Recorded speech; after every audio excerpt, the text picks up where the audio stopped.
সময় তখন রাত 1:30। এয়ার ট্রান্সফার ফ্লাইট 236 ঘুটঘুটে অন্ধকারের মধ্যে আটলান্টিক মহাসাগরের ওপর দিয়ে টর্নেডো থেকে লিসবনের দিকে যাচ্ছিল। প্লেনটি টেক অফ হওয়ার পর 4 ঘন্টার থেকেও বেশি সময় কেটে গিয়েছিল, আর সেই সময় পর্যন্ত প্লেনের সবকিছুই প্রায় স্বাভাবিক ছিল। কিন্তু এরই মধ্যে হঠাৎ করে ককপিটে বসে থাকা পাইলটের সামনে একটি ওয়ার্নিং আসে, গায়ের লোম দাঁড় করিয়ে দেওয়ার মতো একটি ওয়ার্নিং। এই ওয়ার্নিংটা ছিল প্লেনের জ্বালানি শেষ হওয়ার। সমুদ্রের মাঝখানে 39,000 ফুট উচ্চতায় বাতাসে ফ্লাইট 236 এর জ্বালানি ফুরিয়ে গিয়েছিল। জ্বালানি ফুরিয়ে যাওয়া নিয়ে পাইলটরা পুরো হতবাক হয়ে গিয়েছিল, কারণ তারা তখন আটলান্টিক মহাসাগরের পুরো মাঝখানে ছিলেন এবং দূর দূরান্ত পর্যন্ত মাটির কোনো চিহ্ন ছিল না। অর্থাৎ এখন পাইলটদের সামনে কেবলমাত্র একটাই অপশন ছিল, আর তা ছিল প্লেনে বসে থাকা 293 জন যাত্রী সহ আটলান্টিক মহাসাগরে ডুবে প্রাণ দেওয়া, যা প্রায় নিশ্চিতই ছিল। কিন্তু এরই মধ্যে হঠাৎ করে বিমানের সাথে এমন কিছু ঘটে যায় যা বেশ অবাক করার মতো ছিল। তো এমন কি ঘটেছিল সমুদ্রের মাঝখানে বাতাসে থাকা 39,000 ফুট উচ্চতায় এয়ার ট্রান্সফার ফ্লাইট 236 এর সাথে, সেটাই আমরা জানবো আজকের এই ভিডিওতে। তাহলে চলুন আর দেরি না করে আজকের এই ইন্টারেস্টিং ভিডিওটাকে শুরু করে ফেলি। এই ঘটনাটি শুরু হয় কানাডার টরন্টো পিয়ারসন ইন্টারন্যাশনাল এয়ারপোর্ট বিমানবন্দর থেকে। 23 আগস্ট 2001 সালে স্থানীয় সময় অনুসারে রাত 8:52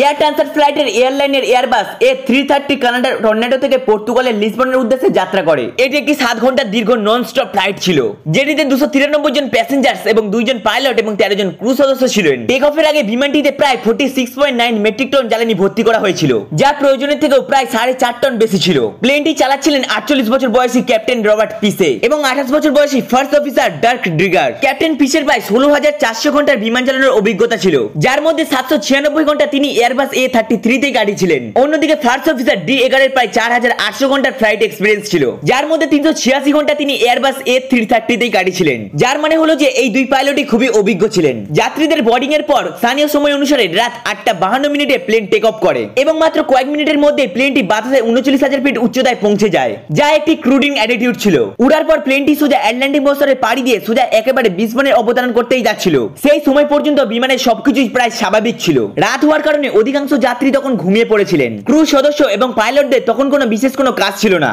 দেখতে দেখতে এইভাবেই 4 ঘন্টা কেটে যায়। প্লেনটি তখন আটলান্টিক মহাসাগরের প্রায় মাঝামাঝি ছিল। এরই মাঝে হঠাৎ করে রাত 1:03 ক্যাপ্টেন রবার্ট পিসের ককপিটে একটি অস্বাভাবিক রিডিং নোটিস করে। এরই কিছু সময় পর একটি এররও শো করতে শুরু করে, আর সেই এররটা ছিল high oil pressure, low oil quantity এবং লো অয়েল টেম্পারেচার। এখন এই ধরনের দীর্ঘ নন স্টপ ফ্লাইটে এই ধরনের ছোটখাটো এরর আসা নরমাল ব্যাপার ছিল।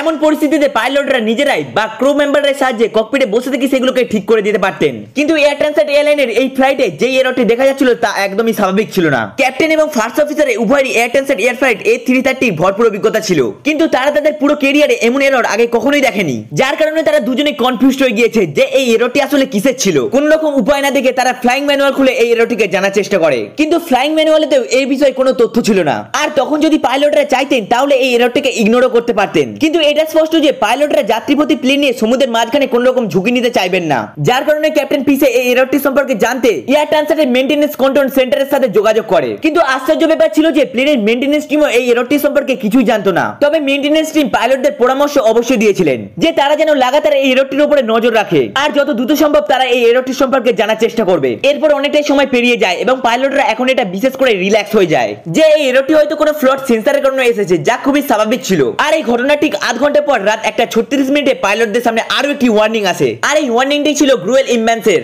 আসলে প্রতিটি বিমানে উভয় উইংসে জ্বালানি সমানভাবে ভাগ করা থাকে, তবে কখনো কখনো একটা উইংসের জ্বালানি কিছুটা উপর নিচ হয়ে যায়, তাই তখন ককপিটে ইমব্যালেন্স ওয়ার্নিং আসা শুরু হয়ে যায়। তবে এই সমস্যাটিকে দেখে পাইলটরা খুব একটা চিন্তিত হয় না, কেননা এই সমস্যাটিকে পাইলটরা ককপিটে বসে থেকে ঠিক করতে পারতেন, আর পাইলটরা ঠিক তাই করেছিলেন। প্লেনের রাইট উইং এ ফিউল কম ছিল, তাই তারা লেফট উইং থেকে রাইট উইং এ ফিউল ট্রান্সফার করে এবং কোনো রকমে তারা এই সমস্যাটিকে দূর করে। কিন্তু তারা জানতেন না যে ফিউল ট্রান্সফার করতে গিয়ে তারা এমন কিছু করে ফেলেছে যা তাদের জন্য একটি বড় বিপদ ডেকে আনতে চলেছে। আর এই ফিউল ট্রান্সফারের পর থেকে এমন কিছু সমস্যা শুরু হয়ে যায় যা পাইলটদের হতভম্ব করে দেয়। আসলে ফিউল ট্রান্সফারের পর প্লেনের 2 নম্বর ইঞ্জিনে অয়েল টেম্পারেচার কমতে শুরু করে আর অয়েল প্রেসার বাড়তে শুরু করে। পাইলটরা এখন বিষয়টির গুরুত্ব বুঝতে পেরে একটু সিরিয়াসলি হয়ে যায়, কেননা প্লেনটি তখন আটলান্টিক মহাসাগরের ঠিক মাঝখানে ছিল আর দূর দূরান্ত পর্যন্ত ভূমির কোনো চিহ্নই ছিল না। যার কারণে পাইলটরা খুবই ঘাবড়ে যান এবং প্লেনটিকে ল্যান্ড করানোর জন্য এয়ারপোর্ট খুঁজতে শুরু করে। সবচেয়ে কাছে যে এয়ারপোর্টটি ছিল সেটি ছিল পর্তুগালে অ্যাজোরেস দ্বীপে অবস্থিত লাজোস এয়ারবেস। পাইলটরা অবিলম্বে এয়ারপোর্ট কর্তৃপক্ষের সাথে যোগাযোগ করে এবং এমার্জেন্সি ল্যান্ডিং এর জন্য অনুমতি চান, আর কিছুক্ষণ পর তারা অনুমতি পেয়েও যায়। এরপর তারা আর দেরি না করে দ্রুত বিমানটিকে অ্যাজোরেস দ্বীপের দিকে ঘুরিয়ে ফেলে। কিন্তু এরই মধ্যে ক্যাপ্টেন পিসে জানতে পারে যে প্রতি সেকেন্ডে প্লেনে 1 গ্যালন করে ফিউল কমে যাচ্ছে, আর তখন তাদের কাছে মাত্র 7 টনই ফিউল অবশিষ্ট আছে, যা দিয়ে প্লেনটি এখন মাত্র আধ ঘন্টায় উঠতে পারবে। আর লাজোস এয়ারপোর্ট এখনো তাদের থেকে প্রায় 280 কিলোমিটার দূরে রয়েছে, অর্থাৎ তাদের কাছে এখন লাজেস এয়ারপোর্ট পর্যন্ত পৌঁছানোর জন্য ফিউলও ছিল না। তারপরেও তারা হার না মেনে কোনোভাবে লাজেস পৌঁছানোর চেষ্টা করে, কিন্তু এই পরিস্থিতি তখন আরো বেশি খারাপ হয়ে যায় যখন রাত 2:13 রাইট উইং এর 2 নম্বর ইঞ্জিনে আগুন লেগে যায়। আর এই দৃশ্য থেকে পাইলটের জ্ঞান হারানোর মতো অবস্থা হয়ে যায়, কেননা প্লেনে এখন মাত্র একটি ইঞ্জিনই অবশিষ্ট ছিল, আর সেইটিতেও খুবই কমই জ্বালানি বেঁচে ছিল। তবে যাই হোক, বাস্তবতা তো এটাই ছিল যে মাত্র একটি ইঞ্জিনে প্লেনের একটি মাত্র সাপোর্ট ছিল। প্লেনটিকে এখন একটি ইঞ্জিনে উড়ানোর জন্য ক্যাপ্টেন পিসে প্লেনটিকে 39,000 ফিট উচ্চতা থেকে 33,000 ফিট উচ্চতা নিয়ে চলে আসে। জ্বালানি তখনও দ্রুত বেগে কমে যাচ্ছিল, তাই পাইলটরা মনে করেছিল যে কোথাও না কোথাও লিকেজ হয়তো হয়েছে। তাই তারা সেই লিকেজটিকে খুঁজে বার করার চেষ্টা করে, কিন্তু অন্ধকারের কারণে সেখানে কিছুই খুঁজে পাননি। আর এরই মধ্যে প্লেনের মেইনটেনেন্স ইউনিট তাদের সাথে যোগাযোগ করেন এবং তাদেরকে পরামর্শ দেন যে প্লেনটিকে 33,000 ফুট উচ্চতা থেকে 20,000 ফুট উচ্চতা নিয়ে চলে আসতে, যাতে কোথাও কোনো লিকেজ থাকলে সেটাকে শনাক্ত করা যেতে পারে। কিন্তু পাইলটরা এখন এই ধরনের ঝুঁকি নিতে পারছিল না, কেননা প্লেনটি যদি একেবারে এতটা নিচে নেমে আসতো আর লিকেজও না শনাক্ত করা যেতে পারতো, তারপর তারা চাইলেও আর সেই উচ্চতায় ফিরে যেতে পারতেন না এবং তাদের বাধ্য হয়ে সমুদ্রে ল্যান্ড করাতে হতো, আর সাথে সাথে পুরো প্লেনটি সমুদ্রে তলিয়ে যেত।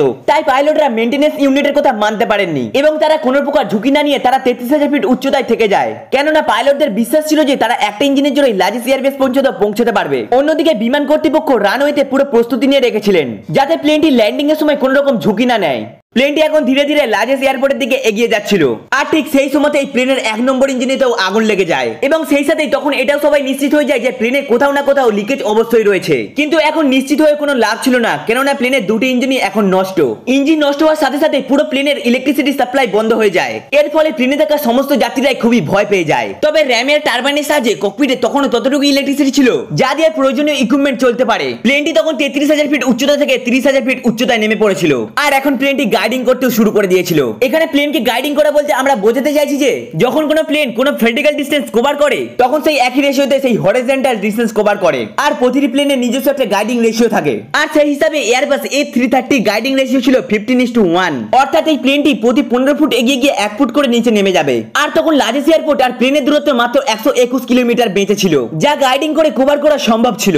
কিন্তু ঠিক সেই সময় পাইলটদের সামনে আরো একটি সমস্যা এসে হাজির হয়। প্লেনটি গাইডিং করতে করতে অ্যাজোরিস দ্বীপের এতটাই কাছে পৌঁছে গিয়েছিল যে তখন প্লেনটি দ্বীপের মধ্যে আর 15 কিলোমিটার দূরত্বে বেঁচে ছিল। কিন্তু সমস্যাটি ছিল যে প্লেনটি তখনও 20,000 ফিট উচ্চতায় হয়েছিল, আর যদি এতটা উচ্চতা থেকে প্লেনকে ল্যান্ডিং করানোর জন্য চেষ্টা করতেন তাহলে বিমানটির ক্র্যাশ ল্যান্ডিং হওয়ার অনেক বেশি সম্ভাবনা থাকতো।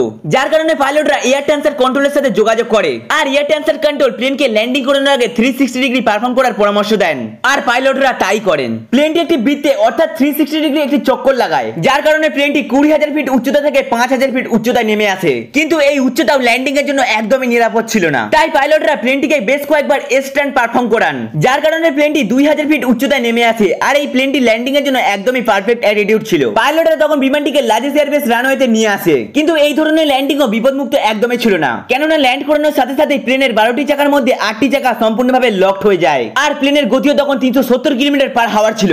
এতটা হাই স্পিডে থাকার কারণে প্লেনটি রানওয়েতে স্পর্শ করার সাথে সাথেই একটি শক্তিশালী বাউন্স খায়, তারপর রানওয়েতে এগিয়ে যেতে শুরু করে। প্রায় 2300 মিটার চলার পর প্লেনটি থেমে যায়। ততক্ষণে বিমানের বেশিরভাগ টায়ারই ফেটে গিয়েছিল, কিন্তু বিমানবন্দরের ক্রুদের সতর্কতার সাহায্যে প্লেনটি বড় ধরনের দুর্ঘটনার হাত থেকে রক্ষা পেয়ে গিয়েছিল। ল্যান্ডিং এর সময় যাত্রীরা প্লেনের ভেতরে প্রচুর দৌড়াদৌড়ি করা শুরু করে দিয়েছিল, যার কারণে প্রায় 14 জন যাত্রী এবং 2 জন ক্রু সদস্য ছোটখাটো আঘাত পেয়েছিল, তবে কেউই বড় কোনো ধরনের ক্ষতির সম্মুখীন হয়নি। পরবর্তীকালে এয়ার ট্রান্সট এয়ারলাইনের ফ্লাইট 236 ইঞ্জিন ছাড়া পৃথিবীর সবচেয়ে লম্বা দূরত্ব 121 কিলোমিটার পর্যন্ত গ্লাইড করা প্রথম প্লেন হয়ে উঠেছিল, তাই এটাকে অ্যাজোরেস গ্লাইডারও বলা হয়। ঘটনার পর পর্তুগিজ এভিয়েশন ইনভেস্টিগেশন ডিপার্টমেন্ট বা GPIAA তদন্ত করে জানতে পারে টেক অফের আগে মেইনটেনেন্স কর্মীরা প্লেনের হাইড্রোলিক সিস্টেম একটি ভুল পার্ট ইনস্টল করে দিয়েছিলেন, যার কারণে টেক অফের কিছুক্ষণ পরে সেই পার্টটি নষ্ট হয়ে যায় এবং ফিউয়েল লিকেজ শুরু হয়ে যায়, যার কারণে প্লেনের দুটি ইঞ্জিন পুড়ে যায়। এই ঘটনায় ফ্লাইট ট্রান্সটও দোষী ছিল, তাই কানাডিয়ান সরকার কোম্পানিটির উপর আনুমানিক $2,50,000 জরিমানা লাগায় এবং এয়ারবাসও ভবিষ্যতে তাদের সমস্ত প্লেনের প্রয়োজনীয় পরিবর্তন আনে,